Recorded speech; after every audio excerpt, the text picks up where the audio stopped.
Eu sempre escuto os pais perguntando se é melhor botar babá em casa ou se é melhor botar a criança na escola, né?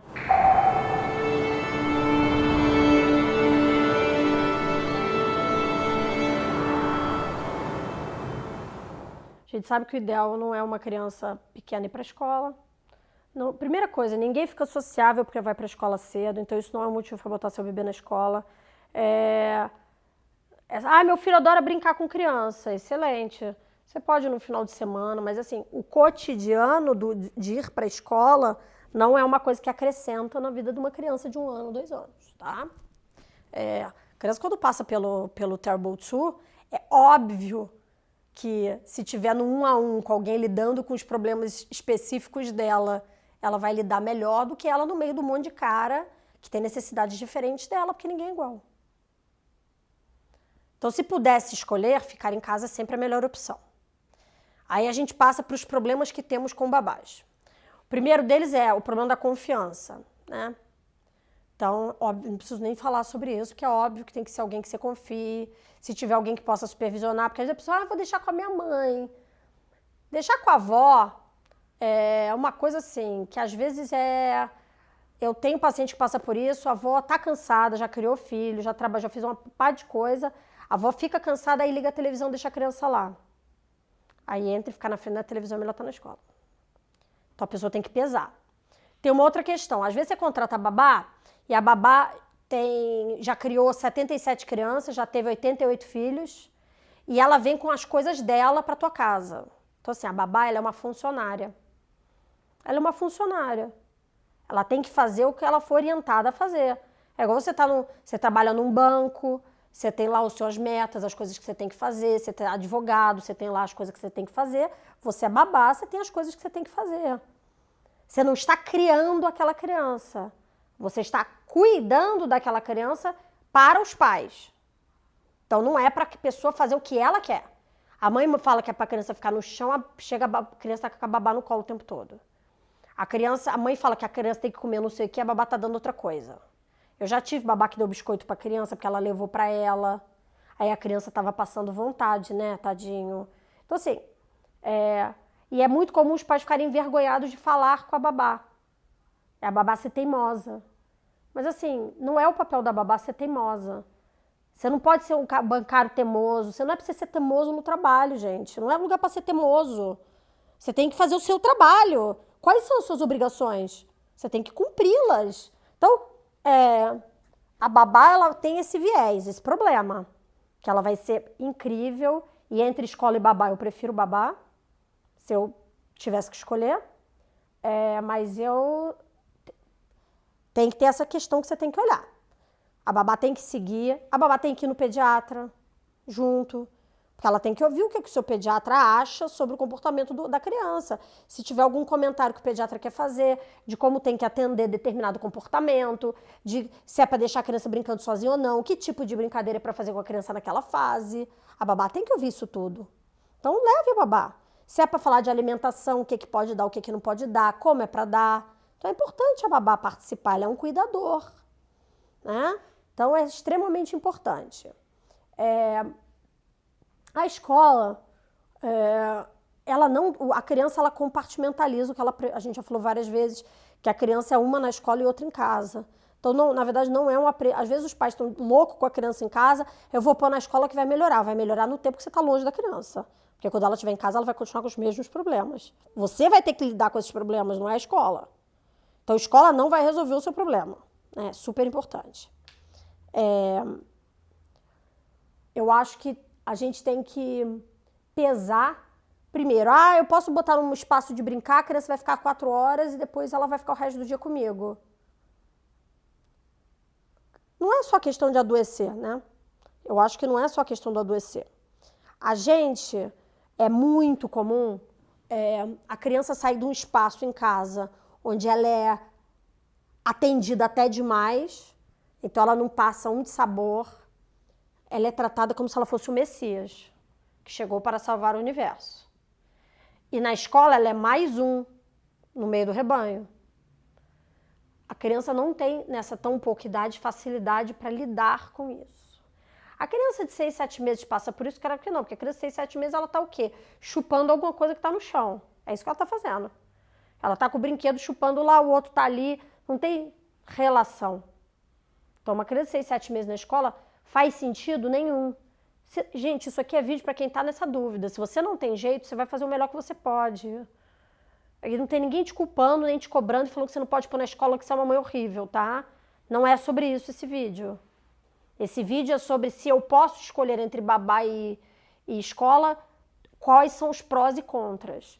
Claro, você pode escolher uma escola que pense mais ou menos como você, nananã, mas a gente tem que lembrar que uma coisa é a filosofia da escola, outra coisa é a pessoa que está ali cuidando do seu filho. Nem sempre é igual, né? E nunca é 1 para 1. Na escola é 1 para 3, 1 para 4 quando tá jóia. Às vezes é 1 para 10. Então, 1 para 3 é da hora, é o máximo. Eu nunca vi mais do que 1 para 3. Se tiver, vocês me contem, se vocês conhecerem alguma escola que é mais de 1 para 3, mas eu não conheço. Então, é óbvio que uma pessoa que atende só o seu filho numa fase extremamente delicada, que está acontecendo um desenvolvimento emocional muito grande, é claro que uma pessoa que lida exclusivamente com seu filho lida melhor. É claro, ela não tem que limpar a bunda do outro, o nariz escorrendo, dar comida, tem um dormindo, 30 caras fazendo alguma coisa, o seu filho cai no chão e ela não vai ter muito tempo para ficar lidando muito tempo com isso. E a necessidade do seu filho pode não ser igual à necessidade do outro. Recentemente eu tive uma paciente que foi numa aula de natação e aí a professora, na hora que ela estava lá, e ela tinha ficado sem ir, então ela estava querendo ser acolhida e tal, e a professora foi atender umas outras crianças e deixou ela. Claro, a professora não ia poder ficar com ela o tempo todo, mas isso para ela pegou. Talvez para outra criança não tenha pego, para aquela criança, naquele momento da vida, pegou. Então, claro que na escola é impossível essa diferenciação da necessidade de cada um. Quanto menos criança, mais fácil. Mas ainda assim, né? E se a gente for pensar que não tem tanto pró assim, que não tem formação de rede de amigos, que não tem grandes aprendizados emocionais, eu acho que é uma decisão que fica apenas a cargo de você achar alguém que consiga seguir o que você quer e que você tem dinheiro para pagar, obviamente. Se o seu caso é botar numa creche pública, tem milhões boas. Eu tenho vários pacientes que frequentam creche pública e que às vezes é melhor do que a escola particular que o outro está pagando 4 mil por mês. A gente ainda tem muito problema de alimentação em escola, é muita papinha, é muito leite de vaca, é muito a pouca variedade de fruta, então eu canso não, todos os pacientes, eu não me lembro o último, que eu não tive que mandar uma carta dizendo que a criança não podia comer biscoito, comida adoçada, leite de vaca, porque é comum, né? Fora que às vezes tem uns preconceitos, que a criança precisa tomar uma mamadeira às 1h30 da tarde. Por quê? Por que precisa tomar uma mamadeira 1h30 e não às 10h30? Nunca consegui entender isso. Por que não pode ser uma fruta? Não sei. Essa idealização do leite de vaca, né? Então eu acho que ainda tem esse problema. A babá fica na sua casa comendo a comida que você quer que dê. A comida que você acredita. Né? Pra você ter uma ideia, para uma criança não ingerir derivado de leite de vaca na escola pública, eu tenho que inventar que a criança tem uma doença. E eu não faço isso. Então aí o pai tem que entrar com uma coisa jurídica, tipo pais veganos que não querem que a criança coma. Você não pode tomar essa decisão. Você tem que entrar com... Quer dizer, a opinião dos pais, tá todo mundo cagando, né? Não dane isso que você pensa. O importante é a gente dar a mamadeira. E as pessoas têm umas ideias de 1912, né? Porque, mas é importante. Tá onde que é importante? Já tem milhões de trabalhos mostrando que não é importante, que muito pelo contrário é ruim, é prejudicial até dos 6 aos 60 meses. Cadê? Onde é que está escrito que é importante? E é em 1912, onde a gente achava que o leite de vaca impedia a gente de ter osteoporose, é essa época, é essa medicina que a gente quer praticar. Então eu acho que a comida é um dos grandes contras, na minha opinião, porque eu sei o quanto é importante a criança comer bem desde o início. E eu acho que essa questão da falta da individualização de cada um. A criança, querendo ou não, na primeira adolescência, assim como na segunda, ela é uma esponja, né? Então, às vezes a criança não quer pintar, ela quer pular num pé só, mas aí tá todo mundo pintando, eu pinto. Mas eu não quero que você pinte, eu quero que você faça o que você quer fazer. O que você quer fazer? Se você quer fazer uma coisa que é possível, não que você queira pular do prédio ou quebrar a casa toda, mas se você quer brincar de uma coisa e o outro de outra, por que você não pode? É comum a criança vai no consultório a criança precisa chamar os pais para ir brincar, e na escola a mãe fala que a criança brinca. Mas ela brinca porque tem outro brincando. É isso que você quer pro seu filho? Que ele brinque porque tem outro brincando? Porque ele vai fazer isso pra tudo. O marido vai com as outras. É esse rolê que nós queremos agora? Sabia que era o nosso objetivo de vida. Tinha que criar o filho pra ele querer fazer dentro do limite dele o que ele puder fazer. Escola tem muito isso. Agora é hora de pintar. Vamos todo mundo pintar. O cara não quer pintar. Ele odeia pintar, mas tem que pintar.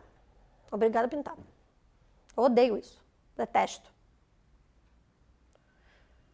Então, mas se a opção é ficar sentado na frente da televisão em casa, não há dúvida. Melhor todo mundo pintando. Então, faz o que estiver dentro da sua possibilidade em todas as esferas, não só financeiras, mas enfim, né? Porque realmente poder ficar com o filho em casa 2, 3 anos é um benefício muito grande, que poucas pessoas têm, né? Pouquíssimas. É a exceção. Então, às vezes essa escolha é necessária.